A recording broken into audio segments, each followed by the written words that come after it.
The internet is full of bro science, fake knowledge, half information, or propaganda. Your quest of reliable, authentic health information ends here.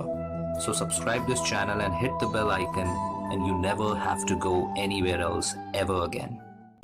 So most common problems in your scalp, हम बात कर रहे हैं scalp की खुजलाने वाली से लेके ऐसी कंडीशंस जो कि आपको दिक्कत दे सकती हैं, और उनकी बहुत सारी प्रॉब्लम्स हैं स्काल्प की, छोटे छोटे बीमारी से लेके बड़े बड़े।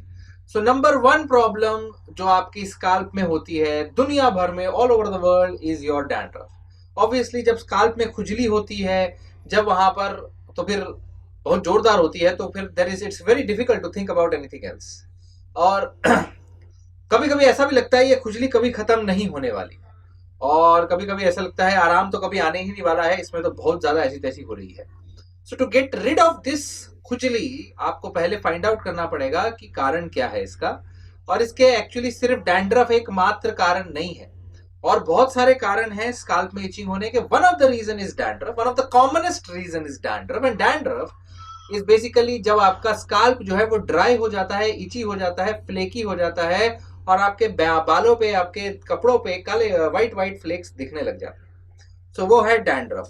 सो how to get rid of dandruff? Dandruff को गेट रिड करने के लिए, if you have dandruff, you need to use a dandruff anti dandruff shampoo, solution, treatment. तीन चीजें, मतलब तीनों में से एक चीज। कभी कभी एक लोकल एंटी डैंड्रफ शैम्पू से काम हो जाता है, लेकिन कभी कभी हमें सोल्यूशन जिसको वो लगा के 10-15 मिनट रखना पड़े, या फिर anti dandruff treatment bye dermatologist करवाना पड़ता है। सो ये बहुत इंपॉर्टेंट एस्पेक्ट है। तीन चीजें इसमें, कई बार एंटी डैंड्रफ शैम्पू में कीटोकोनाजोल का सोल्यूशन होता है, कीटोस्टार होता है, सिट्रिमाइड होता है। These are the things which you can use to treat your dandruff. तो डैंड्रफ के लिए सिट्रिमाइड लोशन लगा सकते हैं, कीटोकोनाजोल का शैम्पू ले सकते हैं, ऐसी चीजें ले सकते हैं। सेकंड चीज जो आपको तंग कर सकती है डैंड्रफ जैसी, right, that is a reaction to a hair care product. जी हाँ, आपको लगेगा मजाक, लेकिन सच है ये। आपका इची, ड्राई और flaky scalp can be because of a reaction to some product which you are using. Maybe आपका शैम्पू, मे बी आपका air conditioner, maybe after आप जो भी आप लगाते हो उसके ऊपर, maybe the mask, hair mask, और something which you are which is irritating. This can be a pure simple contact dermatitis in your scalp. जी हाँ, ये हेयर डाई से भी बहुत कॉमनली हो जाता है। हेयर डाई बहुत इंपॉर्टेंट। डाई में जब पीपीडी नाम का केमिकल होता है, पैराफिनाइल एनिडीमिन, फिनिलीन डायमीन, फिनिलीन डायमीन, पीपीडी, ये ब्लैक कलर की डाई में बहुत कॉमनली पाया जाता है। तो उसके इस्तेमाल से कॉन्टैक्ट डर्मेटाइटिस पाए जाते हैं, एलर्जिक डर्मेटाइटिस। कई बार शैम्पू कंडीशनर से भी एलर्जी होती है, कई बार मात्र टच से भी एलर्जी हो सकती है, आपके टच से सेंसिटिव इतना हो जाता है। So that is there.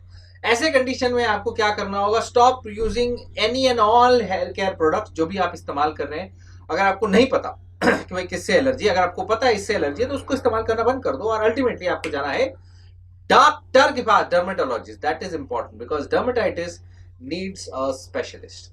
तो इसके बाद में तीसरा कारण है हाइव्स। जी हाँ, hives are red raised and very itchy bumps. Literally आपके बालों में बम्प्स आ सकते हैं, बाल स्काल्प में बम्प्स, हाइव्स, जो आपके कहीं भी हो सकते हैं, स्किन में भी हो सकते हैं, पर बाल में, स्काल्प में भी हो सकते हैं। और ये कई बार थोड़ी देर के लिए आते हैं, फिर ठीक हो जाते हैं, कई बार रहते हैं, बार बार आते हैं, लॉन्ग टाइम भी रह सकते हैं, 6 वीक्स तक या 6 महीने तक भी रह सकते हैं, 6 वीक्स तक। सो हाइव्स अपने आप चले जाएंगे, उसके लिए कुछ करना नहीं है। लेकिन अगर वो नहीं जा रहे हैं तो फिर आपको डर्मेटोलॉजिस्ट को दिखाना पड़ेगा। हाइव्स, उसके अलावा हो सकती है सिकरी, हेडलाइस, सिकरी, जुएं, ये सारी चीजों से खुजली भी हो सकती है स्काल्प में। और ये हेडलाइस जो है ज्यादा इचिंग करती है, कभी कभी आप कंघी करते हो उसमें निकल आती हैं, बालों में चिपकी रहती हैं, ऐसे पकड़ लेती हैं, मोटी मोटी हो जाती हैं, बहुत टाइनी बग्स हैं। इसके लिए anti get rid of the itch, obviously अगर इच के निकालने के लिए बग को निकालना पड़ेगा। बग को निकालने के लिए, लाइस को मारने के लिए आपको ट्रीटमेंट लेना पड़ेगा। लाइस का ट्रीटमेंट के लिए शैम्पूज आते हैं, कुछ मेडिकेटेड शैम्पूज, जो आपको प्रेफरेबली डर्मेटोलॉजिस्ट से लेना है। और उसके लिए आपको डर्मेटोलॉजिस्ट से कंसल्ट करना चाहिए उसके लिए। और ऐसे ही एक स्केबीज नाम की भी बीमारी है। स्केबीज मतलब वो भी एक टाइनी टाइनी बग होते हैं जो ह्यूमन को बाइट करते हैं, और ये माइट्स कैसे जैसे जैसे खटमल होते हैं उसके जैसे होते हैं, और ये खटमल आपके स्काल्प में भी आपको कर सकते हैं प्रॉब्लम, पूरी बॉडी में कर सकते हैं। उनके लिए भी फिर परमिथ्रिन लोशन जैसी क्रीम्स आती हैं जो आपको लगाना होता है आपके पूरी बॉडी में, आंखों को छोड़ के, और उससे वो मर जाते हैं। कई बार इट्रोकोनाजोल या इट्रोकोनाजोल या आप मतलब ये तो इट्रोकोनाजोल, दूसरी एंड टैबलेट्स भी दी जाती है, अल्बेंडाजोल जैसी टैबलेट्स दी जाती है, इट्रोकोनाजोल जैसी टैबलेट कई बार दी जाती है इनको मारने के लिए, बग्स को मारने के लिए, राइट। सो इसके लिए भी हम डर्मेटोलॉजिस्ट के पास जाएंगे कि हमारे लिए बेस्ट ट्रीटमेंट क्या है। और यस, स्काल्प में फंगल इन्फेक्शन भी हो सकता है, वो उसको हम कहते हैं ring worm, scalp ring worm. Scalp ring worm ring worm नहीं है, ये फंगल इन्फेक्शन है, याद रखिए, हर बार मैंने बताया। रेड कलर का इंटेंस इची रैश होगा, गोल गोल होगा, और इसके लिए आपको एक डर्मेटोलॉजिस्ट को दिखाना ही चाहिए। फंगल इन्फेक्शन के ऊपर फंगल क्रीम लगानी होती है, इचिंग बहुत ज्यादा होती है, कई बार पेन भी होता है, इसके लिए प्रिस्क्रिप्शन केमिकल क्रीम लगानी होती है, एंटी फंगल क्रीम बालों में जहां जहां है, और कई बार अगर ज्यादा है, फैला हुआ है, तो फिर ओरल मेडिकेशन भी लेनी पड़ती है। ऑलराइट, उसके अलावा भाई साहब स्काल्प में सोरियासिस भी हो सकता है। स्काल्प सोरियासिस, सोरियासिस 50% केसेस जो के जिनको प्लैक सोरियोसिस है उनको फ्लेयर अप होगा स्काल्प में at some point of the other, और फ्लेयर अप लाल रंग का डैंड्रफ जैसी फ्लेकिंग होगी, लगेगा डैंड्रफ है लेकिन होता है सोरियोसिस। व्हाइट स्केली फ्लेक होता है, सिल्वरी फ्लेक होता है ड्राई स्काल्प में, और ये इची होता है बहुत जोरदार तरीके से, माइल्ड इंटेंस इचिंग हो सकता है। सोरियासिस के लिए ट्रीटमेंट टोटली अलग है, उसमें अलग तरीके के मेडिकेशंस होती हैं, वो आपके इन्फ्लामेशन रिड्यूसिंग मेडिकेशंस होती हैं, वो आपके जो इम्यूनिटी को सप्रेस करने वाली मेडिकेशंस होती हैं, जो कि डर्मेटोलॉजिस्ट, ये सर्टिफाइड डर्मेटोलॉजिस्ट से ही आपको लेनी चाहिए। सोरियोसिस, सोरियोसिस के बाद आ सकता है एटोपिक डर्मेटाइटिस। जी हाँ, एक एटोपिक डर्मेटाइटिस इज कुछ बच्चों में ज्यादातर होती है, बच्चों में खुजली की टेंडेंसी होती है छोटी छोटी चीज से, सिवियर एलर्जिक रिएक्शन जिसको हम कहते हैं एक्जिमा, अर्टिकेरिया, ऐसी चीजें जो आपको कहीं भी हो सकती है, स्काल्प में भी हो सकती है। ऐसी चीजों को फिर स्टेरॉइड बेस्ड क्रीम्स और कई बार इम्यूनोसप्रेशन क्रीम्स, टैक्रोलिमस क्रीम से हैंडल करना पड़ सकता है।